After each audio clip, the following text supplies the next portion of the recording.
Hello बच्चों, स्वागत है आप सभी का अपने YouTube channel practice with Ravi में। तो आज हम इस वीडियो में पढ़ने वाले हैं यूपी पुलिस कांस्टेबल साइंस यानी कि विज्ञान में पूछे गए महत्वपूर्ण पीवाईक्यू क्वेश्चन, यानी कि जो पिछले वर्षों में अभी तक जितने भी साइंस के क्वेश्चन पूछे गए हैं उसके बारे में आज हम इस वीडियो में पढ़ने वाले हैं। ठीक, तो चलिए स्टार्ट करते हैं आज का वीडियो। और यदि आप लोग चैनल पर पहली बार आए तो चैनल को सब्सक्राइब कर दीजिए और वीडियो को पूरा देखिए। और जितने भी क्वेश्चन हैं उसमें आपको सब अच्छे से तैयार करना है और देखना है कि आपने कितना तैयार है। ठीक, तो चलिए स्टार्ट करते हैं पहले क्वेश्चन से। तो पहला क्वेश्चन हमारा लिखा हुआ है, प्रथम परमाणु मॉडल किसके द्वारा प्रस्तावित था। तो आपको बताना है, बताना क्या है, आपको आंसर भी दिख रहा है। प्रथम परमाणु मॉडल किसके द्वारा प्रस्तावित था? जे थॉमसन के द्वारा। और कब? 1903 ईस्वी में। ठीक, अगला क्वेश्चन है हमारा, वेग का सूत्र है। तो वेग का सूत्र क्या होता है? तो वेग का सूत्र होता है आपका विस्थापन बटे समय होता है। ठीक, क्या होता है? विस्थापन बटे समय। अगला क्वेश्चन देखिए क्या लिखा हुआ है, पीलिया किस अंग का रोग है। अब आपको आंसर बताना है, पीलिया किस अंग का रोग है। तो आपका राइट आंसर क्या हो जाएगा? यकृत। पीलिया जो है आपका यकृत का रोग है। किसका है? यकृत का। ठीक, अब अगला क्वेश्चन बताएंगे आप, एड्स का विस्तृत रूप क्या होता है, यानी कि एड्स का फुल फॉर्म क्या होता है। तो आप बताएंगे, बताइए आंसर। तो एड्स का होता है एक्वायर्ड इम्यूनो डिफिशियंसी सिंड्रोम। क्या होता है? एक्वायर्ड इम्यूनो डिफिशियंसी सिंड्रोम होता है एड्स का फुल फॉर्म। ठीक, अगला क्वेश्चन देखिए, हरित गृह प्रभाव किस गैस के अधिक मात्रा में होने से बढ़ता है। तो हरित गृह प्रभाव किस गैस के अधिक मात्रा में होने से बढ़ता है। तो आप क्या बोलेंगे? इसका राइट आंसर क्या हो जाएगा? CO2, यानी कि कार्बन डाइऑक्साइड के कारण। ठीक, क्या हो जाएगा? Carbon dioxide. जीवाश्म किस प्रकार की सेल में पाई जाती है, बताएंगे आप। जीवाश्म जो है किस प्रकार की सेल में पाई जाती है। तो क्या कहेंगे? परतदार सेल में पाई जाती है। ठीक, अगला क्वेश्चन,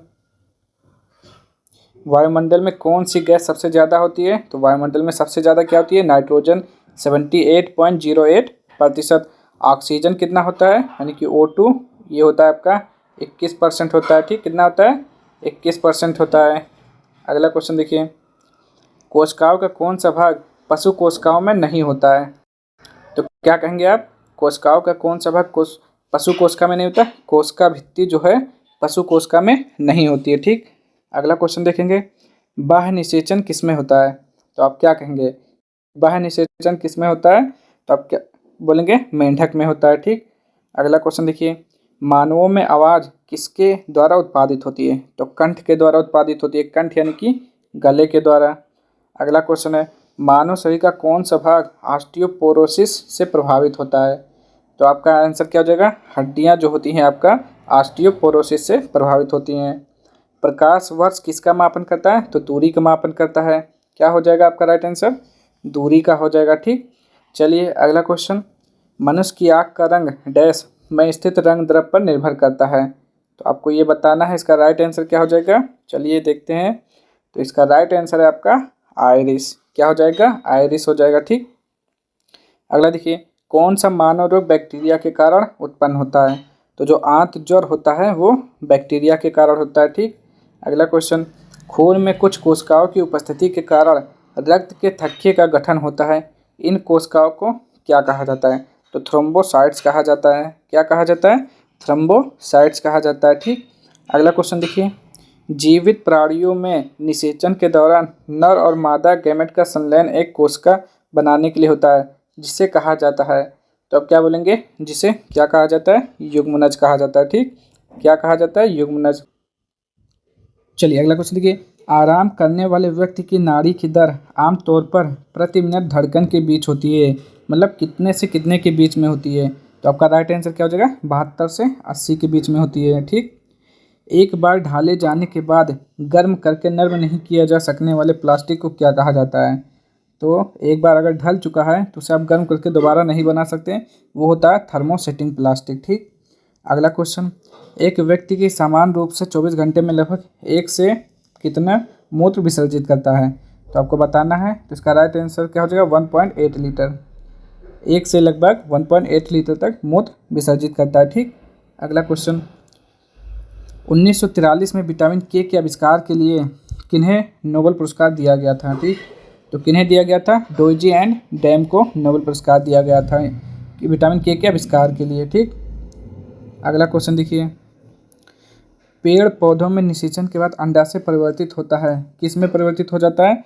तो अंडाशय जो है आपका फल में परिवर्तित हो जाता है। ठीक, अगला क्वेश्चन देखिए, क्षतिग्रस्त CFL और फ्लोरोसेंट ट्यूबों का निपटान सुरक्षित रूप से किया जाना चाहिए क्योंकि इनमें डैश वाष्प होती है जो स्वभाव से जहरीली होती है।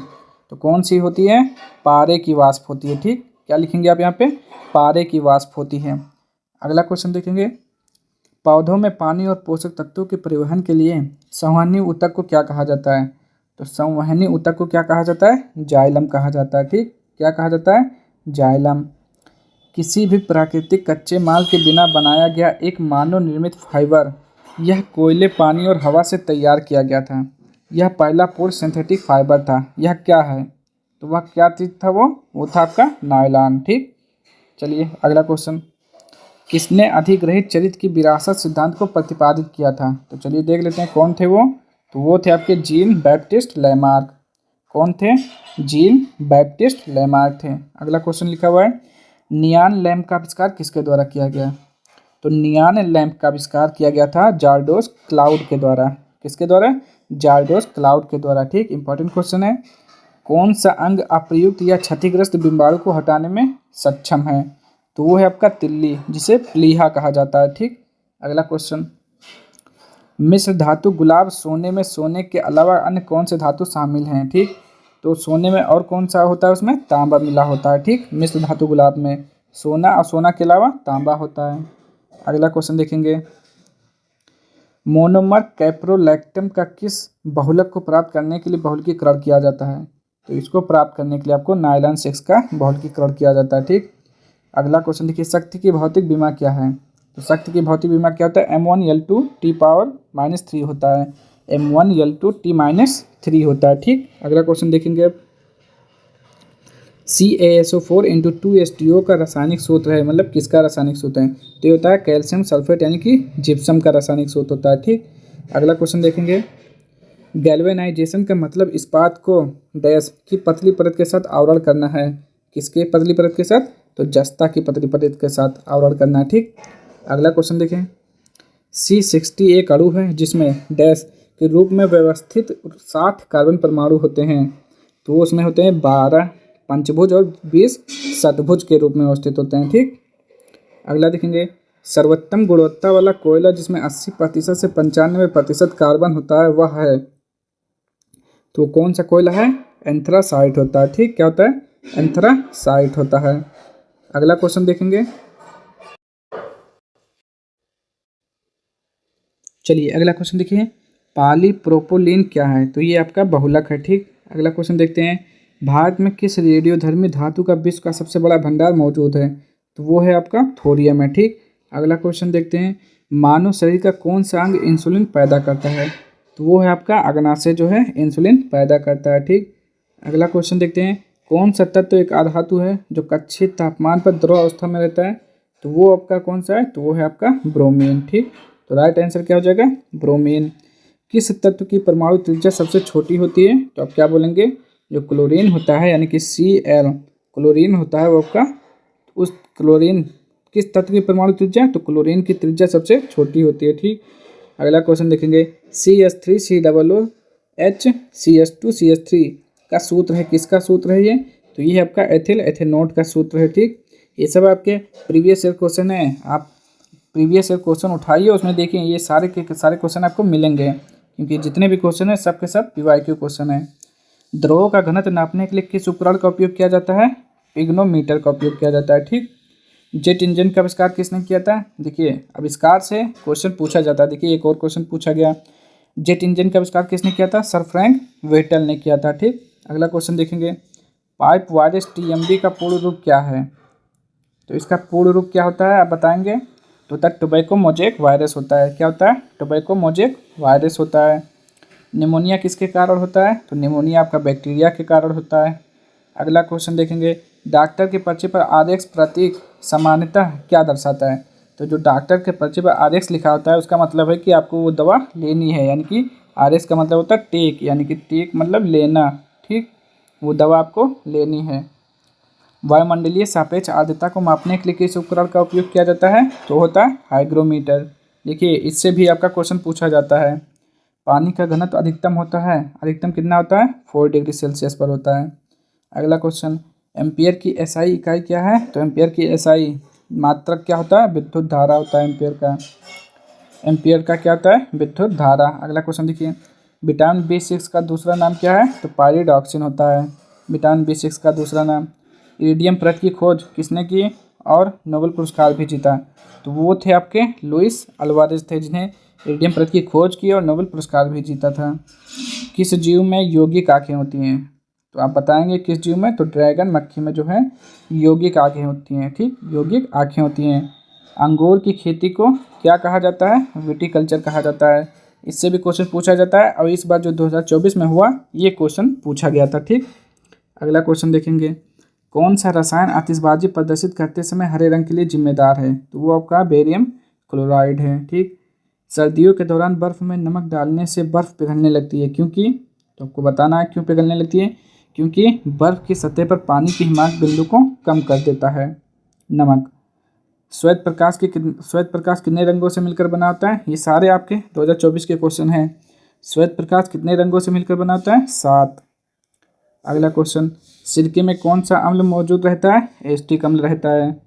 अगला क्वेश्चन, व्यावसायिक उपयोग के लिए सब्जियां, फूल और फल उगाना किस नाम से जाना जाता है? हार्टिकल्चर। ये भी 2024 में पूछा गया अभी जल्द ही। किस में लैक्टिक एसिड होता है? तो दही में लैक्टिक एसिड होता है। ये भी आपका 2024 में पूछा गया है। अगला क्वेश्चन, नीली क्रांति किससे संबंधित है? मत्स्य पालन से संबंधित है। ये भी 2024 में पूछा गया है। अगला क्वेश्चन, कौन सा अम्ल पालक में मौजूद होता है? तो ऑक्जेलिक एसिड। ये भी आपका 2024 में पूछा गया है। ठीक, तो ये थे हमारे जितने भी प्रीवियस ईयर के क्वेश्चन थे, यानी कि PYQ जो भी आपके प्रीवियस ईयर के क्वेश्चन थे सारे शामिल किए गए हैं, 2024 से पहले वाले और जो 2024 में पूछे गए वो भी। तो अब आप बताएंगे वीडियो आपको कैसे लगी। अगर वीडियो आपके लिए उपयोगी है तो चैनल को सब्सक्राइब कर दीजिए। मिलते हैं नेक्स्ट वीडियो में ऐसे ही इम्पॉर्टेंट टॉपिक के साथ। इस बार आपको मिला था साइंस का PYQ, अगली बार कुछ और मिलेगा। मिलते हैं नेक्स्ट वीडियो में, तब तक के लिए जय हिंद जय भारत।